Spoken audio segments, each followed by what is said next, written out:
Hello everyone and welcome to another easy way video where I'm going to teach you how you can get your ByBit deposit address. Well, it's very simple.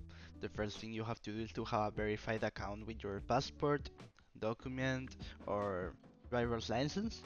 And then once you're here, you can press this yellow button, deposit. So you press it, and once this screen loads, you can select here the crypto that you want to get the address. For example, Bitcoin, you press it and then you select the chain. In this case it's BTC only. And if you have your account verified, here you will receive your address. In my case it's not appearing because I'm not using my verified account. But once you get the address, you can deposit into that address. It's very simple. So if this video was useful for you, please subscribe, comment, like, share, press the bell in the subscription button, and see you in another video. Remember to watch every tutorial we have. Goodbye, easy way.